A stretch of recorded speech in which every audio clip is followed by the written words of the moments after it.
Microfone.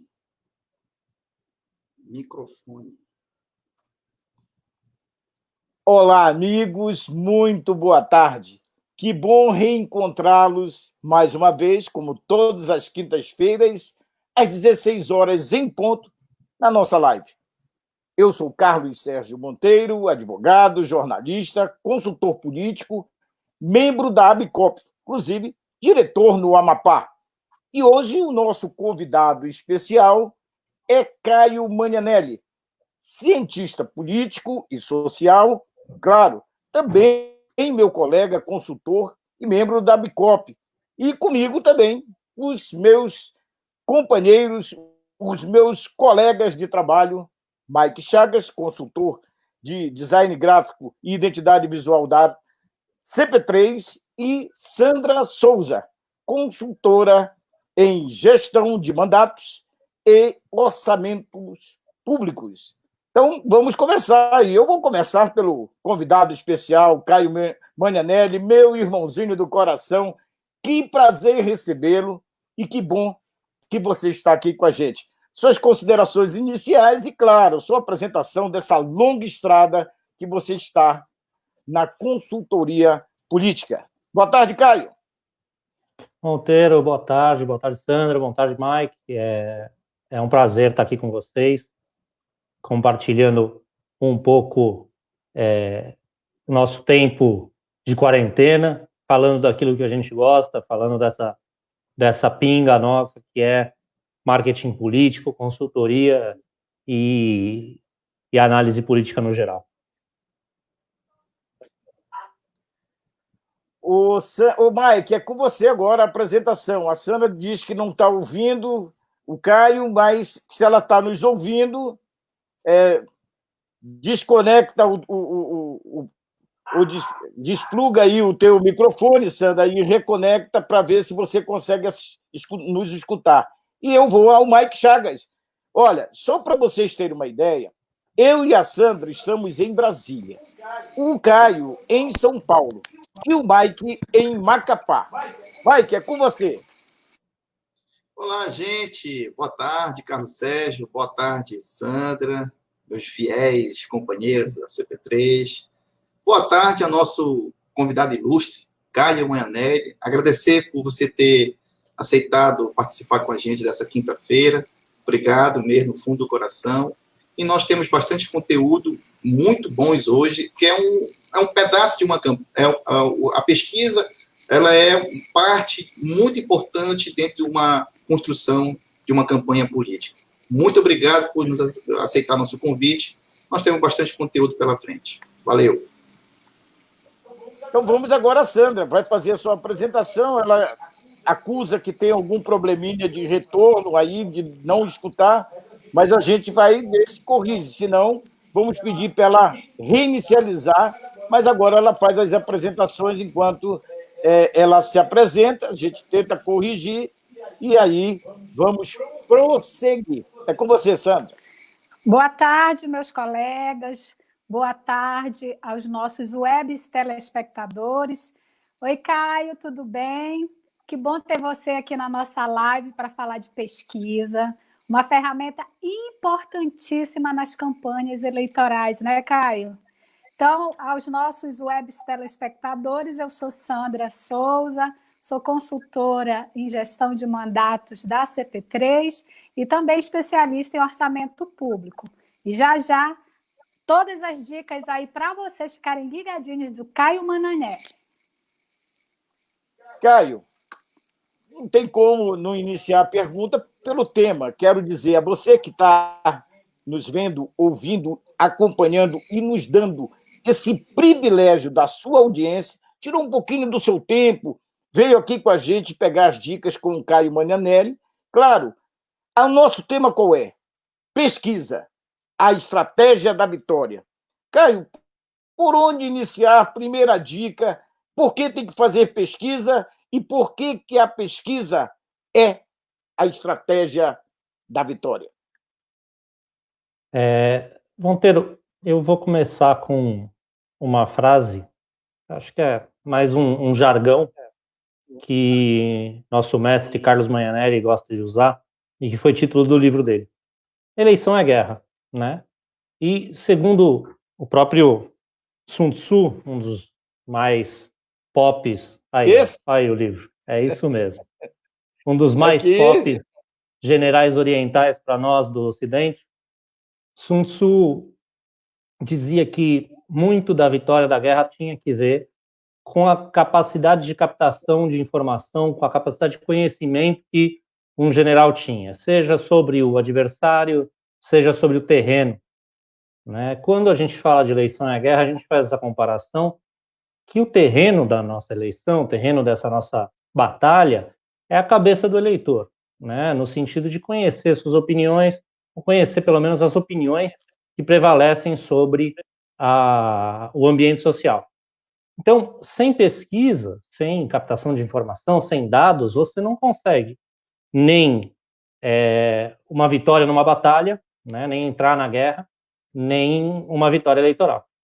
Então, sem um mínimo de base em termos de informação, o que você vai estar fazendo é puro diletantismo ou puro amadorismo, porque é como se você estivesse caminhando sem um norte. Então, as pesquisas, elas baseiam, basicamente, toda a estratégia. É o primeiro passo comunicacional, de fato, de uma campanha. É ouvir, né? Todo mundo tenta distinguir muito o que é pesquisa da comunicação, mas a gente esquece que a comunicação, ela começa com a pesquisa. E para um político que pretende ser um representante, a primeira coisa mais importante, primeiro, é escutar, para depois falar, né? Eu acho que até a gente sempre repete isso como pais, né? Primeiro escuta, depois faz. É basicamente a mesma coisa que a gente tem que falar para os políticos. Eles precisam primeiro mostrar que eles estão atentos às demandas populares, que eles querem escutar as pessoas e, a partir daí, tomar alguma ação. Então, a pesquisa, eu interpreto, eu ponho isso como parte da teoria comunicacional, que a pesquisa é o primeiro ato comunicacional, que é escutar para depois poder criar uma mensagem e falar. Antes de passar para a Sandra, eu posso dizer que, sem dados, sem pesquisa, é como se tivesse um cego no tiroteio? É isso, Caio? É uma bonita frase para a gente usar. Fazer campanha sem pesquisa é como tá cego dentro de um tiroteio. No meio do tiroteio. Então, Sandra, primeira com você, porque as perguntas, elas geram as dicas. E aí você fica atento, anota e, claro, mande a sua pergunta, porque depois que nós iniciarmos, como estamos fazendo, com as nossas perguntas, a prioridade são as suas perguntas, as suas dúvidas. E, olha, tirar o Caio dos seus afazeres não é fácil, não. Ele e o pai Manianelli é meio complicado, mas a gente roubou ele esse tempinho para poder estar aqui com a gente e compartilhar conhecimento. E, claro, vamos aprender também com vocês. Mandem suas perguntas, façam as suas indagações, façam as suas manifestações. Aqui a sala é de todos. Sandra, contigo. Então, Caio, a pergunta é a seguinte: qual é a diferença entre uma pesquisa qualitativa e uma pesquisa quantitativa? Explica aí para os nossos web telespectadores. Bom, Sandra, é uma boa pergunta, até para tentar deixar mais ou menos claro. Basicamente, os nomes explicam, né? Quantidade, qualidade. Quanti, número, quali, adjetivos, né? Tecnicamente falando, uma baseia a sua análise nas frequências, né? Nas quantidades de respostas, e a outra baseia a sua análise na qualidade da resposta, nos discursos que são enunciados pelos grupos. A gente pode falar um pouco mais delas? A quantitativa é isso que a gente vê normalmente nos jornais, né? A gente vai para as capas de jornal, para os telejornais, o que a gente vê é justamente os índices de intenção de voto, às vezes de rejeição. Agora mesmo está saindo muitas pesquisas sobre a popularidade ou não popularidade do governo, e aí você vê índices, né? 60%, 50% de péssimo e ruim, 27% de ótimo e bom. Então, isso são números, né? Você pergunta, seja para 1.000 pessoas, Então, dentro de um universo de 200 mil habitantes, que é o caso do Brasil, 2.000 perguntas, 2.000 entrevistas podem ser suficientes para trazer uma margem de erro aí próxima dos 2%. Né? Isso quer dizer, quando vem um índice, por exemplo, você aprova ou desaprova, e as 30% falam eu desaprovo, quer dizer que os dados, a informação pode ser que 32% ou 28%, entre 28% e 32% da população estão ou reprovam o governo. Então, pode ser que. Então, e quanto pode ser que? Pode ser que dentro da taxa de grau de confiança, que é normalmente 95%.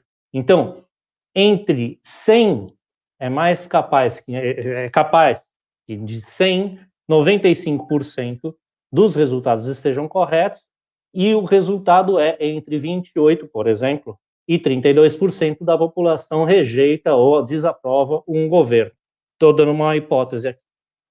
Na qualitativa, a situação é outra.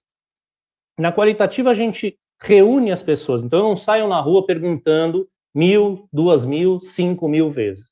Eu reúno as pessoas em grupo, né, de debate, como a gente está reunido aqui agora, e eu ouço as pessoas falarem, conforme os assuntos que eu vou colocando. Então, vamos pensar aqui numa qualitativa simples, uma proposta como teste, prova de cerveja.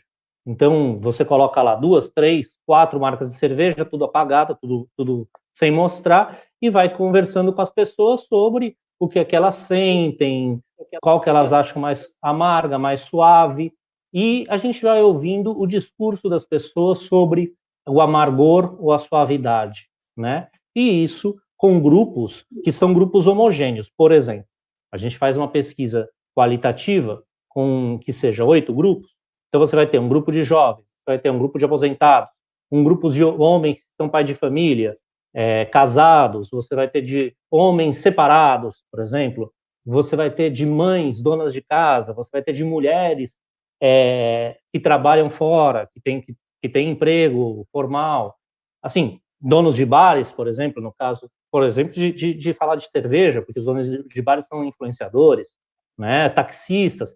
Você pode segmentar a sociedade conforme o seu interesse principal e conforme grupos de influência, por exemplo, em cada um dos contextos. Cada cidade é uma sociedade, em assim dizer, é um universo, em assim dizer. Ele pode ser universo tanto para quantitativa quanto para qualitativa.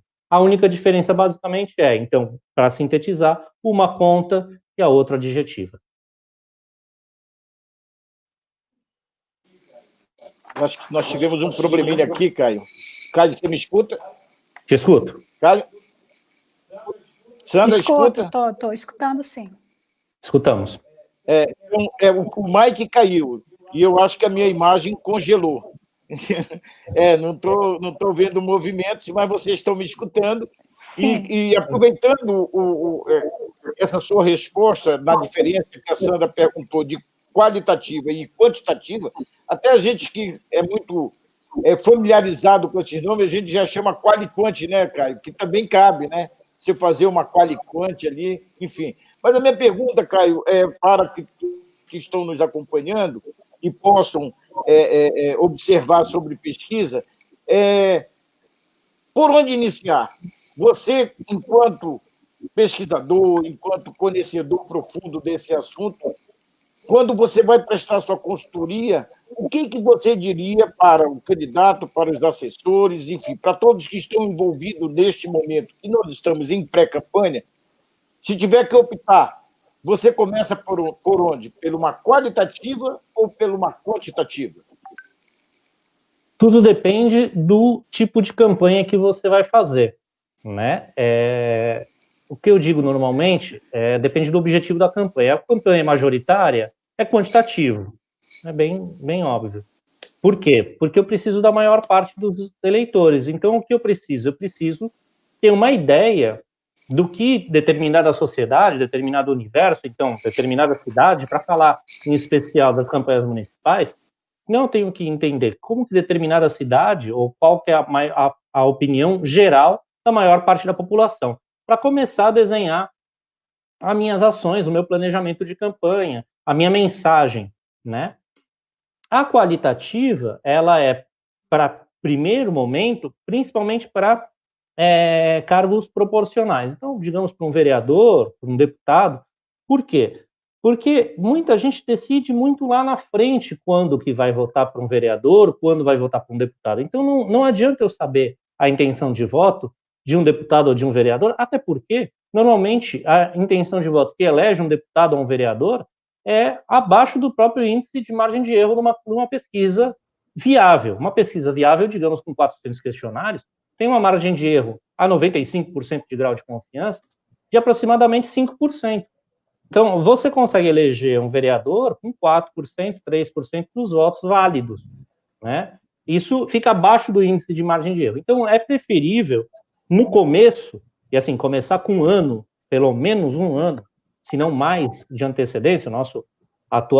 O senhor que atualmente rege o nosso país, está na presidência da República, começou com mais tempo, inclusive. Ele começou um trabalho de marcando o território, de marcando uma linha discursiva. Não vamos julgar o mérito se é bom ou se é ruim, ou se é democrático ou não, mas ele marcou com muito tempo de antecedência, né? O normal é começar com tempo uma campanha.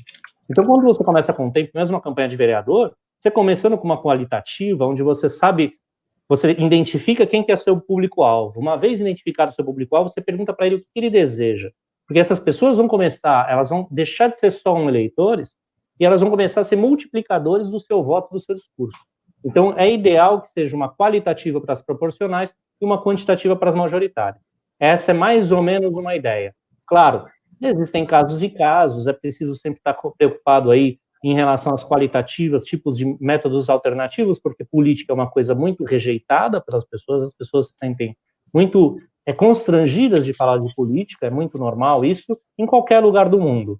É claro que em países onde a política, onde o nível de educação médio normalmente é um pouquinho maior, eu não estou falando dos Estados Unidos, eu estou falando isso da Europa, normalmente as pessoas têm um pouco menos de vergonha de falar de política. Ainda assim, como, por exemplo, na Europa, a política ela é muito diminuta, quer dizer, você tem uma proximidade muito grande do político com as suas comunidades, ainda assim há um constrangimento, sim, em falar de política, porque as pessoas têm medo, inclusive, de ofender, com a sua opinião, alguém que, de alguma maneira, está tentando ajudar, mas não é necessariamente a preferência dele. Entendido. Caio, o Mike caiu, voltou, e eu estou congelado. E eu preciso me descongelar, né, para poder a gente continuar essa live. Então, eu preciso de uma recomendação técnica do Mike, se eu posso sair, que não vai ter prejuízo nenhum. Pode sair. A Sandra e o Mike comandam, enquanto eu reinicio aqui para poder sair do congelamento. Pronto. Vai lá, Carlos Sérgio. Vou fazer uma pergunta para o Caio. Mande. Anda. Caio, é assim, Caio, a pergunta ela, tipo assim, as pessoas confundem, né? Então, a pergunta é a seguinte, Caio. Enquete ou pesquisa? Quais as diferenças e como aplicá-las? Diz aí, Caio, pra gente. A enquete, ela não é estatística, né? Ela não está baseada em parâmetros científicos. Ela é uma forma de perguntar e dizer, tantas pessoas responderam, mas você não tem, de fato, uma base estatística que controle, por exemplo, margem de erro, ou estruturas das ciências sociais, que é o que a gente chama de cota, ou mesmo segmentação. O que acontece? E isso existe já uma bibliografia bastante ampla sobre o tema. Correto. A pesquisa, ela não é totalmente aleatória, como os métodos estatísticos mais tradicionais reclamam, né? Correto. Os mais tradicionais, eles pregam que uma investigação ela deveria ser totalmente aleatória. Qual que é o problema? É que a gente não está estudando sapo, né? A gente não está estudando animais que não têm comportamentos sociais tão estruturados quanto os seres humanos. Nós somos animais essencialmente sociais. Isso faz com que a complexidade dos casos estudados nas pesquisas de opinião, de opiniões, elas são muito, ele é muito maior do que, por exemplo, o comportamento de animais, por exemplo, selvagens, né? Correto. O que acontece? A gente traz as ciências sociais para dentro da estatística, ou o contrário, eu acho que a gente mistura a estatística com as ciências sociais, e se construi um método que é consagrado, que é o próprio método amostral. Eu tenho uma interferência do pesquisador sobre a amostra, ela não é totalmente aleatória. Por quê? Porque eu digo, por exemplo, que eu sei que a metade do meu universo é homem e a outra metade é mulher. Então não vai ser totalmente aleatório. Eu tenho certeza que se eu fizer 1000 questionários, eu vou fazer 500 homens, 500 mulheres. Numa enquete, por exemplo, esse tipo de controle não existe. Não existe, é verdade. Não existe nenhum tipo de controle nesse sentido. Entre outros controles que a gente usa. Normalmente a gente usa três controles de amostra: sexo, idade e o georreferenciamento, né? Sexo, idade e local onde vivem as pessoas. Numa enquete você não tem isso, né? E essa é a grande questão. Como fazer pesquisa pela internet ou mesmo por telefone com controles suficientes para que a amostra seja uma amostra balanceada, uma amostra correspondente ao que a gente chama de universo, né? Novamente, o universo é o total dessa população que você está estudando. Por exemplo, se a gente falasse do Brasil, um universo de 200 milhões de pessoas, você faz 2.000, 3.000, até 10.000 casos, como foi o caso na época da campanha Dilma contra Aécio, chegaram a fazer 10.000 entrevistas os grandes institutos. Agora, Caio, assim, a pergunta é da Sandra, mas eu preciso fazer uma intervenção. Mais uma vez, o nosso amigo Mike caiu, e eu preciso ler aqui também, já temos, né, algumas pessoas aqui presentes, e, claro, ler sempre é bom, mostrar que os nossos amigos estão aqui presentes. Então, eu tenho aqui o Rai Rosa, dá uma boa tarde para todos nós. Vou colocar o óculos para não errar. Nosso professor, mestre Carlos Manianelli, seu papai, mandando aqui o recado. Boa entrevista feita. Olha que os 3 mosquiteiros. Pô, mestre, eu, Sandra e Mike viramos os 3 mosquiteiros. Bacana, obrigado pela sua participação, pela sua mensagem. Amanhã estarei com você. Eu sei que a sua live às 15 horas. E aí, nós vamos estar juntos. Eu, como é que chama? Sandra, web telespectador, e o professor Manianelli do outro lado da telinha. Pronto, registrado aqui. Também temos o Magno Ribeiro. Depois, o Hildo Oliveira. Aí o Carlos Manianelli, nosso mestre, pergunta, viu, Caio? Aqui. Caio, explique por que existem diferenças nos resultados entre um e o outro instituto. Por exemplo, nós temos visto, só para o nosso web telespectador, que nós estamos chiques agora, entender que, às vezes, o Datafolha dá um resultado, o Ibope dá outro, né? Enfim, os outros institutos que estão, que fazem também pesquisa, dá essa diferenciação. E aí o professor Carlos Manianelli manda essa pergunta para você dar a dica e fazer essa explicação e esse entendimento para que todos que estão nos acompanhando possam compreender essas diferenças de resultados. Mike, seja bem-vindo. Já li aqui alguns informes, perguntas, e veio a pergunta do Carlos Manianelli, nosso mestre. E, Caio, objetivamente falando, por que dá essa diferença entre institutos? É com você. Método de captação. Como que você capta os dados? Essa é basicamente a fonte principal de diferença. Além de, obviamente, bom, enfim, para ser sintético é isso. Então, basicamente é isso. É a forma como capta a informação. Houve uma grande um consenso, não, foi um congresso, uma palestra de enfrentamento entre o Ibope e o Datafolha, lá nos idos de 96, com a implantação do voto eletrônico. E o Ibope, assim, eu ouvi essa história de uma grande professora que hoje está dando aula na USP. Ela saiu do ramo da pesquisa de opinião e foi dar aula na USP. E ela conta que houve esse embate e que a diferença foi basicamente que o Ibope usou o voto declarado, que é perguntar para a pessoa em quem você votou, porque isso foi pesquisa boca de urna, então a pesquisa logo depois que a pessoa vota, foi perguntar em quem você votou, o Ibope perguntou, e o Datafolha falou, simule aqui de novo o seu voto.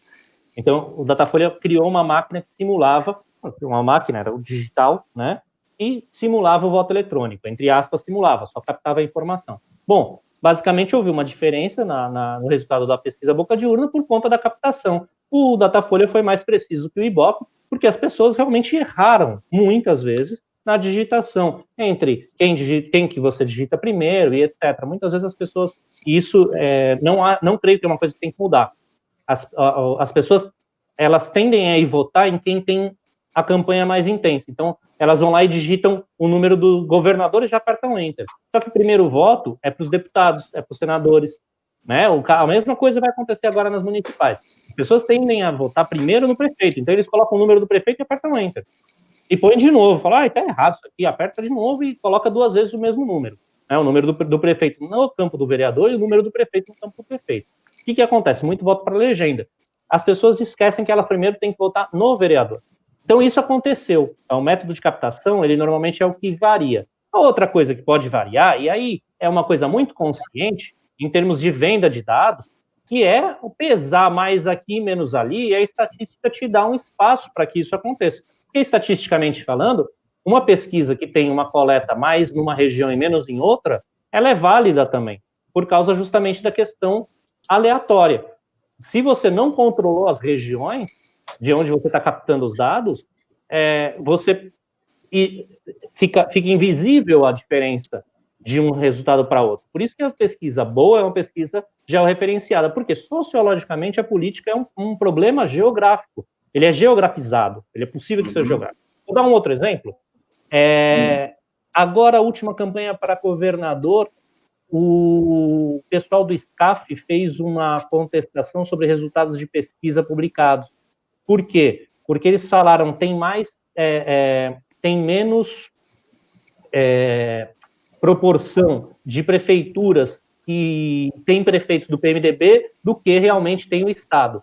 Quer dizer, para eles, o prefeito ser de um partido ou de outro influenciava na intenção de voto dos eleitores daquela cidade. Como era uma pesquisa estadual, tinha menos prefeituras proporcionalmente do que prefeituras do PMDB, tinha mais prefeituras do PSDB. Enfim, só para ter uma ideia de que tipo de fatores podem influenciar nos resultados da pesquisa. Mike, Carlos Sérgio, eu tenho, antes de iniciar... Sim, diga. Não, eu preciso que você coloque na telinha para a gente fazer os registros, para depois eu passar... Exatamente. Mas eu quero privilegiar as perguntas, já tem uma do Hildo Oliveira. Então, vá colocando para mim, para a gente fazer essa dinâmica. E, claro, o Caio, ele é professor, então ele tem um cuidado do detalhes. E aqui, na nossa live, eu quero que ele tenha a visão das dicas, porque está todo mundo... Caio, você precisa ver a audiência, né? Belíssima. Obrigado, você que está aí. Olha aí, Carlos Sérgio. Você é grande, na audiência. Então, vamos dar celeridade. Vamos lá, gente. Manda aí. Olha aí. Olha aí, tem o do Carlos Manhaneri. Já fez, né? Vou entrevistar, já. Aí tem aqui... Hildo Oliveira. O Oliveira, está aqui. Como selecionar a porcentagem certa para fazer uma boa pesquisa? Com a palavra, nosso convidado, Carlos Sérgio. Vamos lá, Caio. Diz aí. Perdão, como? Como selecionar a porcentagem certa para fazer uma boa pesquisa? TSE. Todas as quantitativos, o Brasil é privilegiado com um sistema público de informações bastante completo, bastante transparente nesse sentido. Na página do Tribunal Superior Eleitoral, você tem os dados, tanto dos resultados, quanto do cadastro eleitoral atual de cada cidade, e creio que é possível conseguir até de cada sessão eleitoral, mas percentualizado, né? Tantos por cento, quantificado, né? Quantas pessoas têm de 16 anos que votam no país, 17, 18 a 20 e tanto, e assim vai. Tem as faixas de idade certinho. As cotas, né, Caio? Exato. Então, você tem o total dos eleitores de cada sexo e cada idade, enfim, eu tenho até outros dados lá, acho que até de grau de instrução. Como a gente normalmente usa sexo e idade, ali do TSE que é o que vem, principalmente. Então, o TSE é a fonte básica de informação e você tem o IBGE para falar quantitativos de locais da cidade, né? Dos bairros. Se você não tem o TSE, você pode tentar com outros órgãos municipais. Correto. Carlos Sérgio, antes de passar para a próxima pergunta dos nossos web telespectadores, nós temos alguns abraços aqui. Isso, tem alguns abraços, tem alguns alôs aqui, Carlos Sérgio. Vai colocando que a gente vai registrando. Olha aqui, tem aqui da Nauma Ramos, Mike Chagas, parabéns pelo profissionalismo. Obrigado, Nauma. Tem aqui do Tiago Pereira, alô, Caio. A galera do Rio de Janeiro te manda um abraço. Para você, Caio. A galera do Rio está sintonizada aí, Carlos Sérgio. Tiago Pereira, grande Tiagão. Olha aí, Carlos Sérgio, nosso querido cantor e compositor Nivito Guedes. Ei, Nivito, olha a tua live, eu estou pronto aí para... Eu sei que você fez no Dia das Mães, né? Homenageou a sua mamãe e qualquer hora a CP3 traz para você fazer umas palhinhas nesses intervalos. Vamos lá. Tem aqui também do Nelson Silva, né? Boa tarde, ótima live, parabéns. Eu ia mandar um abração para o Thiago e para a Dani e para o Pedrinho. Falar que o melhor mapeamento eleitoral que eu vi na minha vida foi na mão do Thiago e da Dani, um casal de consultores maravilhosos, que nem vocês dois, Sandra e Carlos, um casal de consultores aí também fazendo história. Eu sei que eu só vi o mesmo tipo de precisão na mão de Carlos Sérgio em mapeamento político eleitoral no Amapá. Tiago e Dani, de parabéns, foi o café que a gente fez junto, e eles fizeram um trabalho lindíssimo mapeando cada voto, voto a voto. Outra pessoa que fez um trabalho tão específico que eu conheço foi Carlos Sérgio. Poxa, obrigado, legal. Caio. Carlos Sérgio, tem uma próxima pergunta aqui, Carlos Sérgio. Do Alex Costa. Boa tarde, professores. Sim. Se eu fizer pesquisas através do Google Forms, que é o Google Formulário, no tipo de um funil em redes sociais, onde pesquiso bairros, sexo, idade e outras? É possível você usar o Google Forms, mas eu não recomendo que seja feito captação de dados via internet sem esse controle que você falou, onde você pesquisa bairro, sexo, idade e outras. Lembra que, normalmente, pela internet, o que você tem são questionários auto-preenchidos. Então, as pessoas podem preencher o que elas quiserem ali. Óbvio, as pessoas podem falar o que quiserem para o teu entrevistador quando estiver na rua. Não tem muita diferença entre o nível possível de mentira de um lado para o outro. Só que, no contato pessoal, há uma tendência, que eu creio até psicológica, das pessoas serem mais sinceras. Elas preferem falar, quando elas estão de frente para frente, o que elas gostariam, o que elas realmente opinam. Quando elas não querem falar, elas realmente falam, não quero falar, ou não vou votar, não vou me declarar. Eu creio que as pesquisas e os dados do tipo de internet, eles precisam ser muito bem trabalhados nesse sentido de ter um bom cotejamento da informação. Quer dizer, você ter um controle do perfil da pessoa que está respondendo, você ter esse controle dos dados censitários dentro da internet. É possível? É possível com algumas ferramentas que cada dia mudam e é preciso estar atento. Correto. O Mike, coloca para mim, porque tem o Rafael Nunes, né? Mestre Caio, grande abraço. Você é o cara. Também acho. Valeu, é o cara. Também tem o Anderson Souza. Parabéns pela iniciativa. E depois a Anne Conde. Bora colocar a Anne Conde aqui na tela para a gente poder passar para o Caio. Pode ler, Mike. Boa tarde. Pergunta para o cientista Caio. Citar os nomes dos candidatos na pergunta de pesquisa gera um viés de resposta no sentido de influenciar quem está sendo entrevistado? Às vezes, a população não conhece os nomes dos candidatos e acredito que elas podem responder justamente por ver o nome deles na pesquisa. Uma pesquisa real seria uma pesquisa sem citar nomes? Olha, a Nayane é uma grande consultora, na realidade ela é uma pessoa hoje bastante, uma grande analista hoje em Brasília. Ela sabe o que ela está perguntando. sim, existe sim viés, mas a quantidade de pessoas que você entrevista dentro de uma população, Nayane, você começa a gerar um burburinho, mas você de fato não acaba gerando uma informação, digamos. Vamos lá. Eu gosto de comparar a pesquisa com exames médicos. Você já percebeu que você não pode fazer mais de uma vez uma radiografia, ou você não pode fazer muitas vezes a mesma radiografia? Por quê? Porque você está sendo bombardeado com radiação de rádio, de fato, por isso chama radiografia. Então você pode sair de lá intoxicado ou, nesse caso, contaminado com radiação. A pesquisa é a mesma coisa. Você começa a perguntar, por exemplo, fazer uma pesquisa numa cidade de 1.000 pessoas, se eu fizer 400 questionários, eu estou quase pesquisando todas as pessoas da cidade. No final das contas, é claro, se eu fizer uma pesquisa de intenção de voto estimulada, eu vou estar mais informando, falando para as pessoas nomes, então eu estou usando a pesquisa mais para informar do que, de fato, para pesquisar. Então, é preciso ter esse controle do tamanho do seu universo com a quantidade de questionários. Óbvio, se primeiro você pergunta intenção de voto espontânea, que é o que a gente chama de hard vote, é um termo da ciência política, do marketing político estadunidense, que é o do voto duro. Voto duro, alguns confundem, é onde tem mais voto. Não, voto duro é aquele voto que vai ser seu incondicionalmente. Então, o voto espontâneo é o voto mais duro, digamos, o voto mais solidificado. E o voto estimulado é o soft vote, que é o voto mais suave, é o voto que pode mudar de um dia para a noite, e pode mudar no amanhã. Então, você sempre faz as duas perguntas numa pesquisa, principalmente uma pesquisa de base. Quando a pesquisa já está mais na frente, quando já está mais perto das eleições, você vai vendo os números de espontânea se igualarem aos números de estimulado. Então, já não faz mais sentido você fazer a pergunta de intenção de voto espontânea, porque todo mundo já sabe quem são os candidatos. Mas, sim, existe uma interferência, é algo que é preciso tomar com cuidado, mas não pode ser deixado de fazer. É preciso fazer a intenção de voto espontânea e a intenção de voto estimulada. O Caio, inclusive a Sandra vai fazer uma complementação dessa pergunta. Mas antes, eu quero registrar que prazer.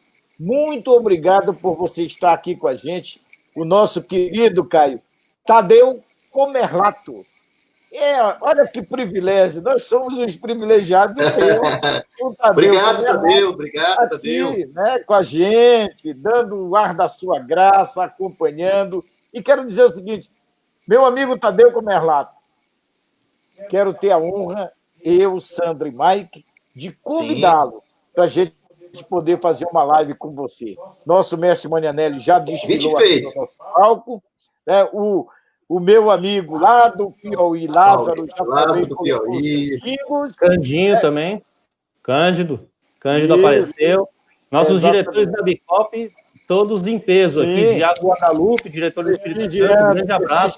Grande cientista social. Sim.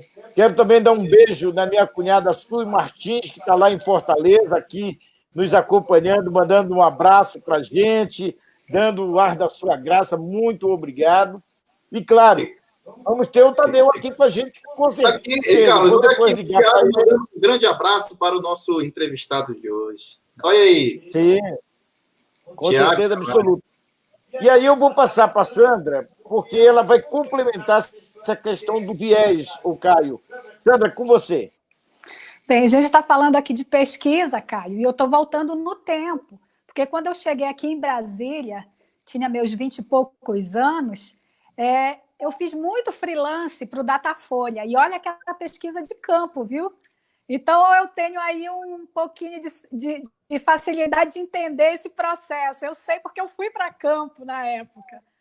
Mas, Caio, voltando à pesquisa sobre viés, uma pesquisa que cria esse viés, ele pode comprometer a estratégia da campanha? E eu queria que você falasse o que é esse viés. O viés, ele precisa ou ser controlado, né? Ou você precisa dar a volta nele, ou você precisa tentar eliminar ele. Correto. Isso é uma questão importante de um consultor, ou de um cientista, de um desenhista de pesquisa ter consciência. A pesquisa, ela não é uma forma totalmente limpa de você consultar a sociedade. Ela pode gerar, como a Nayane disse, e perguntou, um certo uma certa reverberação do ambiente político. Por exemplo, tem cidades muito pequenas que elas começam a fazer pesquisa muito seguidamente, e quando isso acontece, você intoxica, digamos, a cidade com problemas de pesquisa. Isso pode gerar um viés a médio prazo, né, até para as próprias eleições. Então, as pessoas acabam não falando o que elas gostariam. A gente já pegou um caso, acompanhei a Mãe Anélia numa campanha que a política era tão violenta dentro da cidade que as pessoas tinham medo de falar, que é o que a gente chama de espiral do silêncio. A espiral do silêncio é um dos tipos de viés, que é um viés de apagamento, digamos, das opiniões desde a boca para fora. Nessa última eleição de presidente, acho que a gente viu esse viés cruzado, né? Existia gente que não queria, que votaria no PT, mas não queria falar, existia gente que votaria no senhor Jair, mas não queria falar. Isso teve para os dois lados, e aí dependendo muito do circuito cultural social, como que isso foi emplacando. Então, o viés ele pode sim interferir na estratégia da campanha, e quem está desenhando a pesquisa e o consultor que está lendo os dados, ele precisa estar atento para um potencial viés dos resultados de pesquisa. Quem está desenhando, principalmente para tentar evitar ou para tentar avisar que esse viés ele é possível e que o que foi feito para contornar. E o consultor para entender que aqueles dados eles podem estar sob influência de alguma questão social importante. E uma vez que estejam sob influência de alguma questão social importante, esses dados precisam ser lidos tendo essa questão social em vista. A qualitativa, muitas vezes, ela serve para dar uma alinhada nessas questões em relação à quantitativa. Por exemplo, a gente teve aí mesmo no Amapá um caso muito interessante, que pela qualitativa foi possível prever quem seria o vitorioso numa eleição. E, de fato, o vitorioso não era o primeiro colocado das pesquisas quantitativas. O Carlos Sérgio, eu lembro, a gente sempre comenta desse assunto, e foi uma tirada muito boa que a gente teve em 2010 com uma qualitativa, né? Como a gente percebeu que isso ia acontecer. Mas só para dar um exemplo, muitas vezes o viés, ele sim pode interferir na estratégia, um bom consultor percebe o viés dos dados, a qualitativa pode ajudar a enxergar um ambiente. Eu tive o prazer de entregar uma qualitativa agora, faz pouco tempo, para um outro estado do norte, e fiquei muito grato porque um grande profissional da área me elogiou justamente por ter dado para ele um contexto bacana do Estado, um contexto que para ele fugia de uma forma resumida. Então a qualitativa ela também pode te ajudar a te dar uma perspectiva sobre como se comporta politicamente uma certa população. E Carlos Sérgio, nós temos uma pergunta aqui atravessando fronteiras, Carlos Sérgio. Olha. Só um minutinho, deixa a Sandra, você... Só para finalizar, para o Caio concluir, Caio, dá aí fala para os nossos web telespectadores o que seria esse viés, um exemplo de uma pesquisa enviesada que contém esse viés. Posso usar um exemplo de fora do Brasil? Claro. Pode. Intenção de voto, boca de urna. Vamos usar um exemplo velho do Brasil. Pronto. Intenção de voto, boca de urna. Eu gosto de boca de urna porque boca de urna está ali no momento. É difícil a gente dar um exemplo desse tipo de viés de uma forma muito prévia, porque daí vão falar que eu estou julgando alguma coisa. Então vamos usar boca de urna, que é mais fácil. Boca de urna, 1985, Prefeitura de São Paulo, uma campanha que Mãe Anélia esteve presente. A pesquisa boca de urna dizia que quem ganharia a eleição era Fernando Henrique Cardoso, com 100 mil votos de diferença, e quem acabou ganhando foi Jânio Quadros, com 100 mil votos em cima de Fernando Henrique. Pesquisa boca de urna, de novo. Pesquisa boca de urna é quando alguém vota, sai, e na hora que sai se pergunta em quem você votou. As pessoas tinham medo de dizer, um pouco do efeito espiral de silêncio, elas tinham medo de dizer para quem elas iam votar, elas achavam que assim iam ser julgadas porque votar no Jânio era uma coisa velha, uma coisa brega, e votar no Fernando Henrique era onda. Outro tipo de viés, por exemplo, e aí eu vou ser bastante, enfim, eu posso ser bastante linchado virtualmente. Já vi que vocês têm bastante audiência, então eu vou incorrer nesse risco. A campanha, eu vou voltar um pouquinho atrás, a campanha Aécio contra Dilma, onde, e eu vou acusar de fato, o Paraná Pesquisa deixou muito claro que estava enviesando as pesquisas em favor de Aécio Neves. Quando você lê uma pesquisa, veja o que aconteceu com o Ibope e Datafolha, que foram muito responsáveis. Eu gosto muito dessa eleição, porque essa eleição ela é muito icônica por causa de pesquisa. O Ibope e o Datafolha usavam sempre 2.000 casos. Aí aumentaram para 3.000 casos. De repente, eles passaram a 10.000 casos. E a margem de erro nunca mudou. A margem de erro sempre seguiu 2%. Por que eles aumentaram tanto? Porque a diferença dos dois candidatos era muito próxima. Mas a de Dilma sempre estava em frente e sempre levava um pouco de vantagem. O que o Paraná Pesquisa fez? Logo na saída, na virada do primeiro para o segundo turno, quando justamente havia uma descrença na campanha do Aécio, porque logo o Eduardo Campos morreu e a Marina subiu bastante, o Paraná Pesquisa começou a inflar. E ele nem precisava fazer muito. Era só ele aumentar os questionários numa região do país e diminuir os questionários em outra região, estatisticamente estava correto, manteria o mesmo nível de margem de erro, só que a captação dos dados, conforme mais ao sul, menos ao norte, nordeste, enviesavam a pesquisa para um candidato que a gente sabe quem é, que foi o Aécio. Isso facilmente é feito por institutos que passam, inclusive, pelo filtro do TSE, porque o TSE não faz essa medida, o TSE só regula a margem de erro com a captação. Óbvio, hoje existem possibilidades de questionamento, porque os institutos têm que publicar também as suas metodologias, mas esses questionamentos já valem, assim, na comunicação, que vale é o que eu consegui colocar, né? Quem falou mais alto. E quando é manchete, vira muito rápido, massifica muito rápido. Depois, falar assim, não, mas aquela pesquisa estava errada, entra no ruído. Então, o que aconteceu? Há um descrédito sistemático das pesquisas de opinião por parte da população. Por quê? Porque depois que você divulgou um resultado que não se confirma depois, no final, as pessoas começam a tentar descredibilizar, os próprios adversários começam a descredibilizar os institutos de pesquisa, e isso vai ruindo um pouco a credibilidade nossa. O Paraguai é o mesmo caso. Correto. Carlos Sérgio, nós temos aqui... Espera um pouquinho, eu preciso fazer um registro, porque o meu mestre também, Tadeu Comerlato, disse que está à disposição.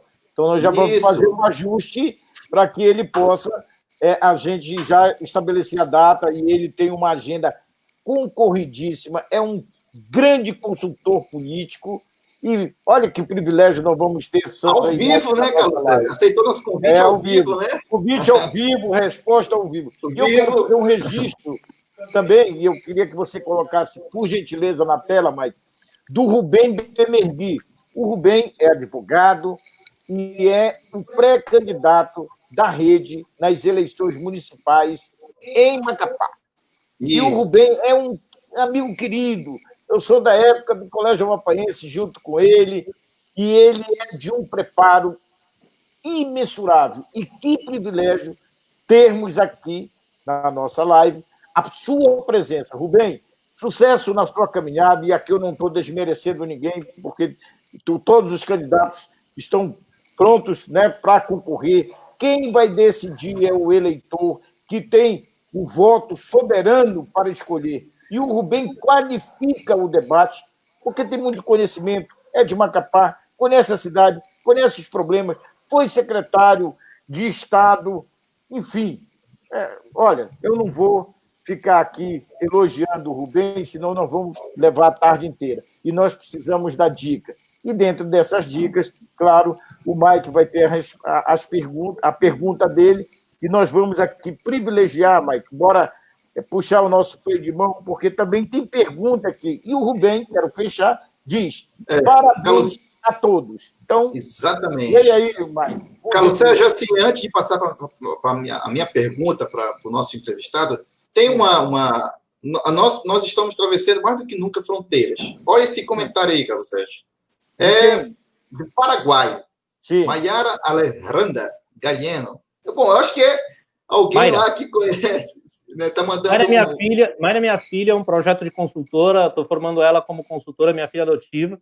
É minha sócia no Paraguai. Poxa, legal. Ela é um potencial incrível na consultoria, uma facilidade de comunicação maravilhosa. Terminando as ciências políticas agora na Universidade Nacional de Assunção, de fato, é meu orgulho. E olha, eu mandei um convite para você, viu, Mayara? Era para você estar na telinha aqui com a gente. Mas obrigado pela sua participação. E o Luiz Henrique Rigamonte, ele tem aqui um... não, Rigamonte não, é Romagnoli. Romagnoli. Luiz Henrique Romagnoli. Vozes uma das maiores vozes deste Brasil, um dos maiores verdade. políticos, especialista em rádio, mas não só, um grande estrategista, esteve comigo em Angola, a gente esteve junto na campanha lá, foi um grande prazer trabalhar com um grande mestre, de fato. Primeira campanha que eu fiz na minha vida, Romagnoli estava lá, junto com o Maianelli no campo, eu era designer gráfico na campanha em 1996, Romagnoli estava lá, na luta, no campo, no Acre, e eu já aprendendo com esse grande monstro. E olha, eu que já aprendi a chamar o nome dele, porque me enrolei todo no início, eu assisti a tua live com o Carlos Magnanelli, com o nosso mestre Romagnoli. Então, muito prazer em estar aqui, e foi muito legal, porque você dá aula, porque as pessoas às vezes não têm ideia da linguagem, de separar as linguagens, de querer pegar programa de TV e colocar no rádio. E aí você, com o seu conhecimento vasto, deu uma aula para a gente. Foi muito legal. Parabéns pela live que você fez. Então, Mike, é com você e vamos privilegiar aqui se alguém tiver perguntas a fazer. E o Carlos Magnanelli diz, ia te falar dela. E aí, Magnanelli? Da polarização, ele estava falando. O Galo fez uma pergunta legal aí também. O Galo perguntou como fazer com os grupos, né? Como selecionar os grupos? Depende do teu problema de pesquisa, né, Galo? Se você tem... as entrevistas em profundidade, elas são iguaizinhas aos grupos, só que são entrevistas individuais que duram menos. Então, você normalmente faz mais entrevistas e você precisa fazer checagem. Mas você faz entrevistas mais curtas, obviamente. E os grupos são o mesmo tipo de coisa, depende do seu objeto. Então, vamos lá. Vou dar um exemplo claro, prático. Um candidato... Há algum tempo, um candidato pediu um orçamento para a gente de uma pesquisa qualitativa, candidato a deputado. Eu perguntei, qual que é o seu trabalho? Onde está o seu trabalho social? Aí ele disse, olha, eu tenho um trabalho na igreja, eu tenho um trabalho como médico do atendimento público e eu tenho a minha rede, meu consultório privado, onde eu atendo. Então, eu falei para ele, vamos trabalhar umas 2, 3 categorias dentro do privado, umas 2, 3 categorias dentro do público e umas 2, 3 categorias entre os evangélicos. Então, entre os evangélicos, a gente foi lá, Batista, do CNB, Universal e Assembleia. No caso do público, a mesma coisa que o privado. Homens, os mais velhos, né, os mais jovens e homens e mulheres economicamente ativos. Digamos, estou pensando aqui rapidamente porque eu não lembro muito bem desse projeto, mas é basicamente isso, você separa por tipo de perfil de pessoas e depois você faz a comparação. Numa quantitativa, numa qualitativa, tanto com grupo quanto com entrevistas em profundidade, a seleção funciona basicamente da mesma forma. O Roma fez uma pergunta também, Roma, qualidade de moderador, meu velho, qualidade de moderador. O problema é que os políticos, eles querem saber coisas que as pessoas não estão nem aí para falar. A gente passa por isso muito com pesquisa qualitativa. Você não pode impor para as pessoas o debate, você tem que deixar o debate fluir. E muitas vezes o debate flui da experiência que as pessoas têm. Então não adianta, por exemplo, eu incitar o nome de um candidato que ninguém sabe, que ninguém conhece. É melhor o grupo da qualitativa falar do atual prefeito, do atual governador, e dessa fala do atual prefeito, sobre o atual prefeito, sobre o atual governador, é desta fala que eu tiro os dados sobre o novo candidato a prefeito, sobre o novo candidato a vereador. Então, muitas vezes, essa polarização realmente ela pode ter constrangido as pessoas lá dentro, mas muitas vezes as pessoas, os moderadores também imprimiram, os desenhistas de projeto, imprimiram lógicas que as pessoas não queriam, de fato, se abrir. Ou você pode também fazer grupos de polos diferentes. Então, um grupo de Petralha e um grupo de Minion. Pronto, você faz um grupo de cada e você tira dali os discursos que são mais válidos para cada um dos grupos e para onde você quer arrumar. Então, existem estratégias para você fazer a coisa fluir e, principalmente, não impor. Na qualitativa, não imponha o seu problema. Deixa a pessoa falar o problema dela. Beleza. Então, vamos lá, Mike, com você. Carlos Sérgio, assim, temos aqui uma pergunta do nosso telespectador aqui, assim, deixa eu ver aqui, que eu vi aqui. Você acabou de colocar aí, né? Do Luiz, já respondeu. Vou fazer minha pergunta. Eu vou fazer minha pergunta para ele, Carlos Sérgio. Assim, vamos lá, tá aí na tela, vou colocar aí na tela aí. Os institutos de pesquisa mais conhecidos, cara, têm errados em muitos estados, né? Pesquisa ainda influencia o eleitor para o voto útil? Vixe. Pergunta... Olha, o mais apertou sem te abraçar, mano. Olha, vou responder como um porco ensaboado. Depende. Correto, né? Depende. Eu acho que o melhor exemplo temos eu e a Mayra em 2015 na prefeitura de Assunção, e as pesquisas lá é complicado. O Paraguai ele sofre uma falta de instituições sólidas. O que acontece principalmente na época da eleição é que no dia da eleição o pessoal publica pesquisa de opinião e todo mundo sabe quem é quem. Troca-se os nomes, colocam uns apelidinhos lá, mas todo mundo sabe quem é quem, né? E aí o que acontece? O que aconteceu lá? Se publicou uma pesquisa dizendo que o atual prefeito ia ganhar. O que fez? Fez as pessoas se mobilizarem para votar no adversário, porque a rejeição do cara era muito alta. Então, olha só como influenciou a divulgação da pesquisa, percebeu? Isso é voto útil. Quer dizer, votar em alguém que você não gosta, mas só porque o primeiro colocado você não gosta ainda mais. Quer dizer, pior. Isso aconteceu com o voto do PT em 1994, se eu estou bem certo, 98, para governador. O voto do PT foi para o PSDB contra Maluf, né?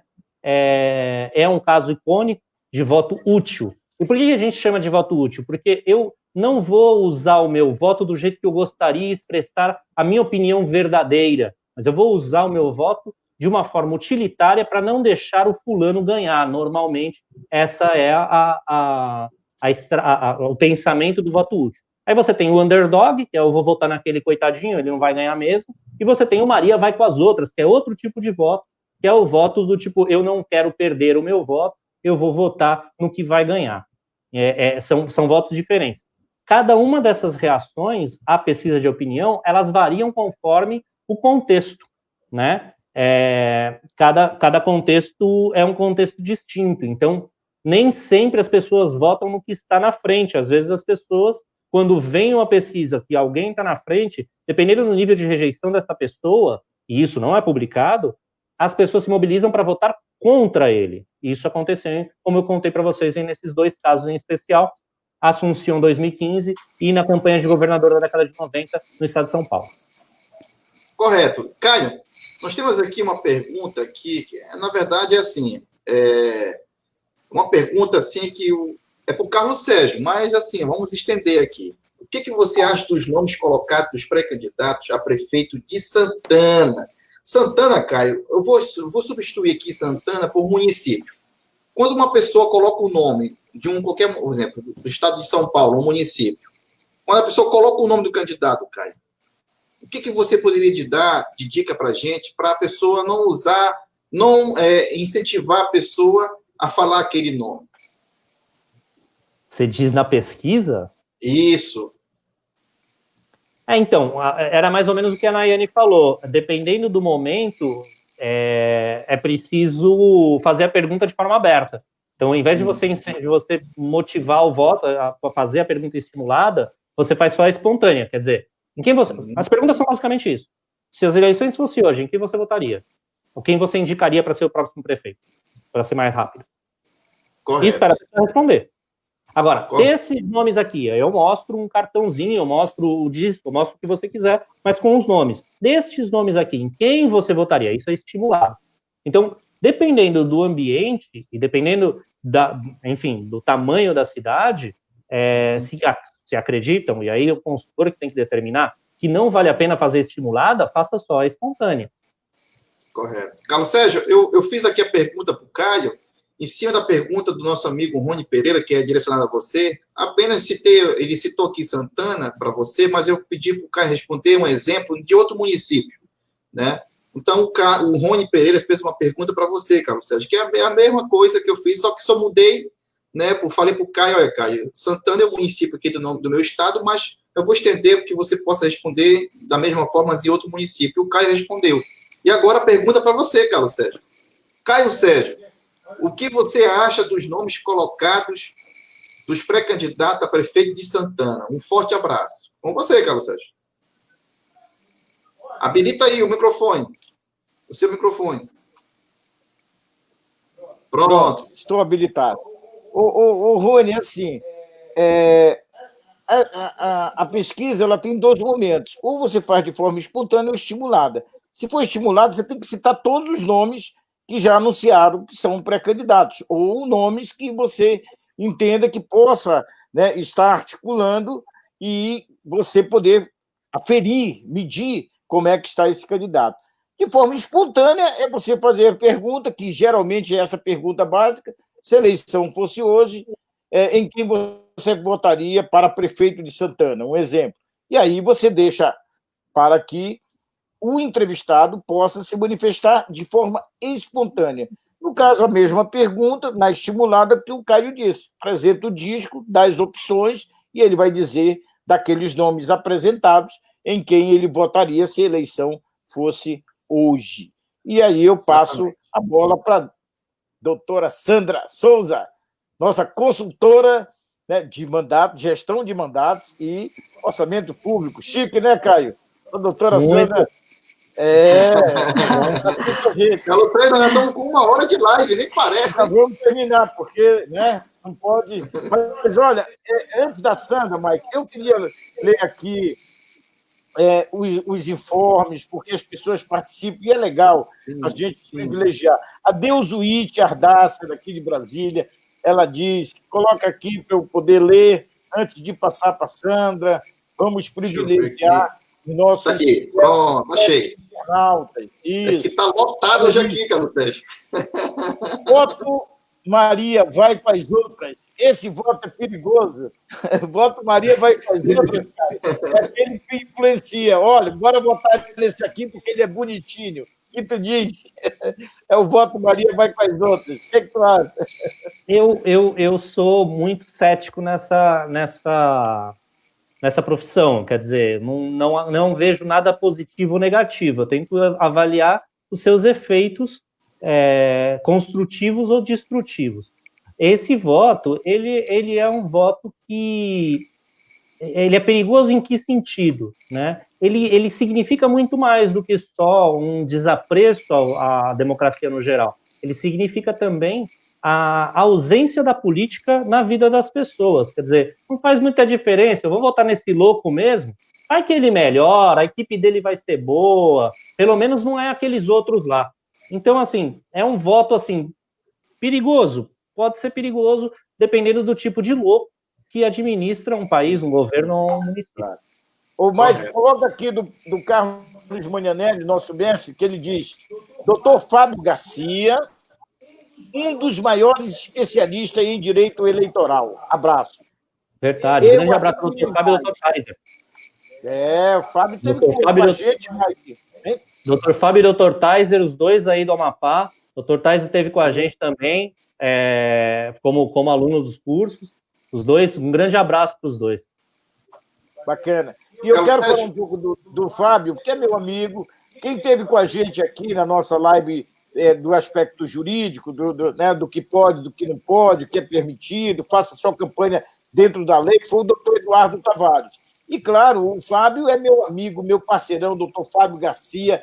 Tivemos juntos, Caio, em Macapá, o Mike esteve comigo lá me ajudando. O professor Carlos Magnanelli fez um belo curso com a Carla Magnanelli, né, de marketing, de eleitoral, das questões jurídicas, enfim, de como falar em público, que a doutora Carla Magnanelli é mestre no assunto, enfim.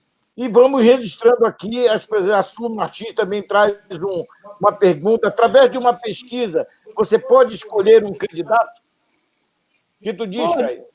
Pode. As pessoas, quando a gente fala que a pesquisa a intenção de voto é estimulada, as pessoas tendem a falar, ou até mesmo se informar. Teve gente, como a Sandra sabe, pronto. Sandra já aplicou questionário, né? Nesse aplicar questionário a gente percebe muita coisa. Quando a gente vai aí você mostra o cartão para a pessoa fala, olha só, esse aqui vai ser candidato, é nele que eu vou votar. Quer dizer, ela às vezes até deu um voto espontâneo, mas ela muda quando vê as opções no voto estimulado. Isso são indicativos. Daí você fala assim, falta de coerência nesse questionário. Não é tanto falta de coerência, é alguma informação que a gente está perdendo ali. Então, se pode escolher? Pode, claro que pode. Existem, enfim, a pesquisa, como pesquisa, pro consultor, ela é um instrumento para nutrir a análise e criar uma perspectiva estratégica. Mas a pesquisa também pode ser um instrumento de comunicação. Muita gente usa a pesquisa telefônica, por exemplo, para incitar problemas. Porque o que acontece? A pesquisa telefônica, você dispara 10 milhões de ligações. Então, você dispara 10 milhões de ligações fazendo perguntas capciosas ou perguntas afirmativas. Então, tipo, você acha que o governador está fazendo bem com esse hospital que ele vai mandar construir? Ninguém sabe do hospital. Mas daí você está falando que é uma pesquisa, você já está informando as pessoas que está construindo o hospital. Então, sim, é possível que a pesquisa, e dependendo do que você faz, chamando de pesquisa, ela acaba influenciando a realidade social. A Sandra estava para falar uma coisa para a gente. Né? Olha, Caio, Sandra, Mike, eu preciso contar uma historinha rápida, porque a live também tem que estar pergunta e resposta, às vezes fica meio para dar uma descontraída. Tu conheces o Lacerda, né, o Caio? A Sandra também conhece, nossa, grande Lacerda, consultor da Bicom, de São Paulo. Ele é o precursor do telefone, né? Acho que é só ele e o Grambel. Mas o Lacerda, nos primeiros momentos que eu fui a São Paulo, ainda era na época dos comícios, e você usava muito o telefone, ele me ensinou uma coisa que eu nunca esqueço. E aí eu vou dar uma entregada no Lacerda, claro, mas é no bom sentido, já passou, enfim, já estamos em outro momento. O Lacerda disse, olha, tu sabe como a gente acaba com um comício do aniversário? Tu dispara as ligações e diz que foi cancelado. Não tinha igual. De uma forma... E olha, as ferramentas deles atualizadíssimas, belíssimas. Meu parceiro, um beijo para ele, tudo de bom. E tem o Paulo Campos aqui com uma pergunta. Vamos privilegiar para depois fechar com a Sandra e a gente ir se arrumando para poder ir para os finalmente. Vamos lá? Vamos ler, né? A pergunta é essa aí, Carlos. Está aí na tela, lê aí que você tem uma voz mais... Lá vai. Vocês acreditam que com a gama de informação que o cidadão vem adquirindo, principalmente pela internet, as pesquisas tendem a influenciar menos no voto, mas ajudar mais um candidato em ir ao assunto concreto, naquele nicho que o cidadão quer ouvir? As pesquisas elas influenciam o cidadão na medida que a sociedade permite ou que o assunto político permita, né? O distanciamento da política pode fazer com que as pesquisas influenciem mais ou menos. O nível de participação das pessoas também pode fazer com que as pesquisas influenciem mais ou menos. Por exemplo, vou dar um exemplo muito, entre aspas, triste, eu acho que para todos nós consultores. Portugal teve um dos índices mais baixos de participação eleitoral nas eleições para os deputados do Europarlamento. 30% da população, menos de 30% da população votou. Isso é muito claro numa sociedade onde o voto é não obrigatório, né? Onde o voto é totalmente não se pune por não votar, a não ser com os próprios governantes. Portugal tem uma participação média de 50%, que é o normal de pessoas, de países que têm a votação não obrigatória, como os Estados Unidos, por exemplo. Então, na realidade, falta um pouco a coerção moral, principalmente. O Paraguai, por exemplo, é um país onde o voto é obrigatório, e só 50% da população também participa das eleições.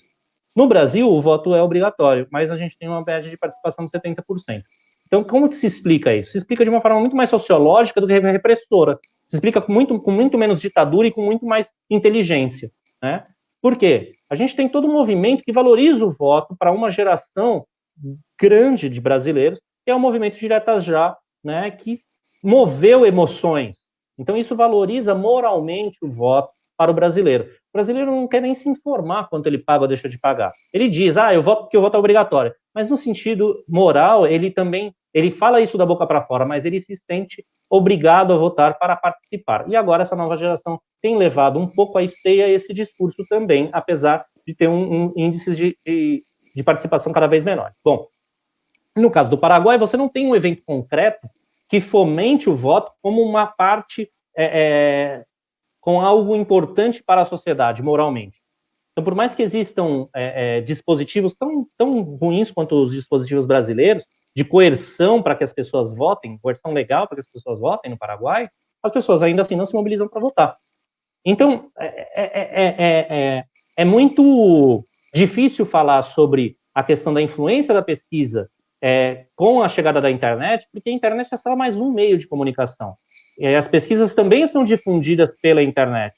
As pesquisas também têm uma base que é uma base estatística. Não é uma questão de ter mais ou menos informação. As pesquisas também são informação. Então, elas podem influenciar em qualquer momento e depende muito, de novo, justamente de quais são as relações estruturais que a população tem em relação à política, à candidatura, ao dia a dia da política, ou, enfim, ou não, né? Tem relações positivas ou negativas, mais proximidade ou mais distanciamento. Sandra, Mike, Caio, nós estamos avançando na hora, mas eu preciso registrar aqui o André Bubins, grande Caio Manianelli, parabéns pelo seu profissionalismo. Sou de Joinville, Santa Catarina. Obrigado, André. Um abraço para você, obrigado pela audiência e esse carinho pelo nosso querido Caio. A Tânia Monteiro, boa tarde, a equipe CP3, doutor Caio Manianelli, mandando aí abraços também para você. A Tânia é minha irmã, né? Então está mandando abraço para ti, Caio. O Tiago Monteiro, sobrinho, também aqui, sempre presente, prestigiando a CP3, prestigiando as nossas lives, enfim. E, Mike, coloca aí se alguém ainda não falamos, para a gente ir para a reta final, para fechar e fazer os agradecimentos a todos que estiveram com a gente. Então, Carlos Sérgio, tem uma pergunta aqui. Deixa eu ver. Não, essa aqui não. Deixa eu ver aqui. Essa aqui. Né? Da Ania Conde. Eu acho que deve ser mais uma web telespectador, né, que está nos assistindo aí, Carlos Sérgio. Eu estou percebendo hoje, Carlos Sérgio, que o nosso entrevistado tem alguns seguidores aí para os nossos países locais, Uruguai, Paraguai. O cara é internacional. Cara internacional, né, Carlos Sérgio? Mas, afinal, qual é a estratégia da vitória? Obrigado, pessoal. Parabéns pela live. E aí, Caio? Qual é a estratégia da vitória? Não existe uma, né? Não existe uma, né? Eu acho que isso é muito claro. Essa é uma pergunta capciosa da Nayane de novo. Muito claro, não existe uma estratégia para a vitória. Eu vejo que, sim, a gente pode falar que existe um momento pós-Covid aí que mostrou algo que nossos mestres já estão ensinando a gente há muito tempo, né? É preciso ter mais transparência, é preciso se comunicar mais, é preciso considerar a comunicação como parte do governo, é preciso respeitar o direito de comunicação dos cidadãos. Eles têm que... o cidadão tem o direito de ser informado, tem o direito de ser informado. Então, assim, quanto mais transparente, mais bem trabalhada a comunicação, mais sincera essa comunicação de um político, de um agente público, mais chance de êxito ele vai ter. Se é para dizer se existe uma estratégia da vitória, existe uma estratégia da vitória. Seja transparente e comunique. Beleza. Hildo Oliveira, conectado. Obrigado, Hildo, pela força, pela presença e por estar aqui com a gente. O Cândido Gomes Neto, também boa tarde a todos. Obrigado, Cândido. Enfim, todos aqui conectados. Sandra, com você, vamos fazer a última pergunta sua e depois vamos fazer os nossos agradecimentos, e começando pelo Mike. Mas você tem a última pergunta para o Caio. Mas, Caio, para quem vai iniciar a campanha eleitoral, qual é a dica que você deixa? Começaria fazendo uma pesquisa qualitativa ou uma pesquisa quantitativa? Se é um candidato a prefeito, quantitativo; se é um candidato a vereador, qualitativo, para responder rápido, curto, conciso e breve. Agora, Ótimo. Tem uma dica melhor. Quer ser candidato? Por que você não começou ano passado a correr atrás? Vixe, então tem gente que está atrasada já, né, Carlos Sérgio? Olha, Essa é a dica. Essa foi a melhor resposta. É o papo reto do Caio Manianelli. E aí, claro, quero mandar um abraço. Alex Costa, Carlos Alberto, enfim, todos que estão aqui na nossa live, muito obrigado, porque estamos a 1h18 minutos. 18 minutos. Exatamente, foi um recorde, porque, Caio, a nossa live é em torno de 45 a 50 minutos, no máximo estourando 60 minutos, 1 hora. E você arrebentou, a audiência altíssima, e eu vou começar a despedida com o Mike. Agora, eu queria pedir para você, ainda não sai daí, porque nós vamos nos despedir, porque o Caio vai deixar a última dica. E essa é aquela cereja do bolo. Guarda só um minutinho. Mike, vamos para as despedidas, enquanto o Caio prepara o bolo para colocar a cereja e dar a dica para você. Beleza, Carlos Sérgio. Bom, mais uma vez, tudo que é bom dura pouco. Nesse caso, 1h18 Carlos Sérgio, batemos o recorde hoje, hein? Eu acho que o Caio, assim, muitos conteúdos de interesse para muita gente. Caio, muito obrigado pela você ter participado com a gente, muito obrigado por você ter aceitado o nosso convite. A você, nossos web telespectadores, muito obrigado. E não se esqueçam, em tempo de pandemia, fique em casa. Siga a gente nas redes sociais, lá no Instagram, Consultoria CP3, clique lá em curtir, lá na página da CP3 também, para você receber as notificações das nossas próximas lives, toda quinta-feira, às 16 horas. Muito obrigado, fiquem todos com Deus e um forte abraço. Valeu. E fique aí, que o Caio vai dar a última dica. Sandra? Sim, só agradecer imensamente, Caio, por ter compartilhado com a gente tanto conhecimento, tanta coisa importante, né, para uma campanha eleitoral. Dar um abraço na família, que é muito querida, e agradecer aos nossos internautas, web telespectadores, que estão aí ligadinhos nas nossas quintas-feiras, às 16 horas, a live da CP3 com profissionais de ponta. Então, só tenho a agradecer. Obrigada mais uma vez, um grande beijo, viu, Caio? E olha, antes de passar para o Caio, que vê a cereja do bolo, para eu fechar, eu preciso... O Elcio Souza diz parabéns pela iniciativa. Elcio, brigadão. Vocês é que fazem a gente estar aqui e trazer os nossos convidados especiais para poder a gente levar as dicas, compartilhar conhecimento e também aprender muito, com certeza, com vocês, quando vocês trazem os seus comentários e as suas perguntas. Caio, é contigo a cereja do bolo agora. E depois eu faço o encerramento da live. Sabe que eu saí de uma reunião com 300 pessoas do México agora às 2h da tarde para entrar na live com você. A gente estava dando treinamento para o pessoal do PRI, do partido enorme do México. E lá eles são bastante disciplinados. Eu acho que, assim, você me jogou essa sinuca de bico, Monteiro. Mas tem uma coisa que eu falei lá na aula, que eu acho que é uma coisa que o Manhanelli fala bastante também. Peça voto. O político tem que pedir voto. Não adianta pensar que o voto é dele. Aliás, você sabe quantos votos você tem? Quantos votos você tem, Carlos Sérgio? Você que tentou ser político uma época, tal. Quantos votos você tem? Só o meu. Só o teu. Mike, você tem voto, Mike? Rapaz, é só o meu e eu acho da minha esposa. Você acha? Você não tem certeza. Sandrinha, quantos você tem, Sandrinha? Eu tenho o meu e tenho alguns, viu? Deve ter o do Carlos, pelo menos. Olha, eu vou te dizer uma coisa, certeza, só tem o seu voto, porque tem candidato aí que até a mãe diz que não vota porque conhece ele. Então, assim, é bom ter essa consciência. Candidato não tem voto. Candidato, quem tem voto é ele. Quem tem voto é cidadão. Então, você vai para a rua pedir voto. Você vai para as redes pedir voto. Você vai ter que pedir voto, porque o voto não é teu. Eu acho que essa é a dica de ouro que vale qualquer campanha. O voto não é teu, o voto é do cidadão. Então, corre atrás e vai pedir voto.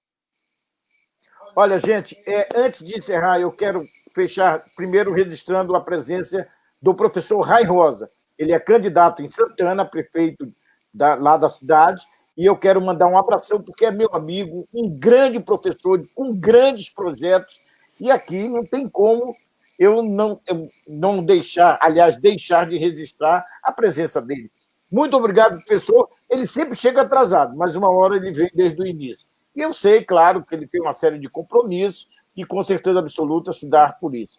E Caio, eu quero finalizar fazendo alguns trocadilhos, e se tu não concordar, tu balança a cabeça. Mas assim, pesquisa, gente, é igual exame de fezes, urinas e sangue. É uma amostra. Quando você quiser fazer censo, aí é com o IBGE, que tu vai entrevistar toda a população. Mas pesquisa, usa metodologia, que é como se tu estivesse fazendo esses 3 exames básicos que a gente faz. Ninguém faz 1 litro de xixi. E ninguém tira 1 litro de sangue. E ninguém faz aquele desse tamanho. A gente faz o quê? Uma amostra para poder levar e aí ser examinado. Ponto. A outra dica que eu digo para vocês, nós estamos em pandemia, nós estamos com uma situação gravíssima no mundo, no Brasil, no Amapá, em Santa Catarina, aonde quer que seja. Isso é uma doença que se alastrou e nós precisamos nos cuidar. Então, não dá para fazer pesquisa agora presencial, mas nós temos mecanismos, e a CP3 tem os mecanismos, claro, a enquete, ela não é uma pesquisa, mas ela é um referencial de dados que você pode trabalhar muito bem, como pelo telefone, como disse o Caio, né? Você pode fazer a sua pesquisa. O importante é ter dados, saber estratificar, saber tirar esses viés que o Caio e a Sandra perguntou com muita propriedade, os questionamentos que o Mike trouxe, enfim, eu quero deixar para você a segurança de que, sem dados, é mesmo que está no tiroteio de vendas. Cego em tiroteio, não sabe de onde a bala vem. Então, é importante você saber disso. E é importante você usar ferramentas. E, nesse momento, não é falar de política, mas falar de temas. Precisamos saber os temas, o que a população quer. Por exemplo, devemos ter eleição ou não? Eu sou favorável que tenha, sabe por quê? Porque não podemos comprometer a democracia. Se o presidente da República sai, faz aglomerações, tem um olhar na parte econômica, porque as pessoas precisam ter emprego para comer, e nós vamos passar, sim, desse momento de crise, de pico, para depois não voltar à normalidade, mas nos adaptarmos a um novo momento. E, claro, prorrogação de mandato é fraudar a eleição de 2016. Essa frase não é minha, mas eu incorporo porque é do presidente do TSE que vai assumir, Luiz Barroso. Não dá para prorrogar mandatos porque nós elegemos vereadores e prefeitos para 4 anos. E, ao passar essa pandemia, nós temos que restabelecer o país dentro da sua normalidade. E o voto é sagrado. A democracia, cada vez se consolida, cada vez que nós temos a oportunidade de fazer isso com o voto soberano de cada um dos brasileiros, dos amapaenses e de todos os lugares que compõem essa terra maravilhosa. Dito isso, você queria falar mais alguma coisa, Caio? Eu só quero finalizar levando a sério esse seu trocadilho. Pesquisa é que nem exame de fezes, né? Nem sempre falam bem de você, às vezes dá merda. Boa! Gente, vamos fazer junto. Um tchau para todos. Um beijo, muito obrigado. Tchau. Valeu, gente. Até a próxima quinta-feira. Beijo. Valeu, Caio. Tchau. Obrigado, Caio. Boa audiência.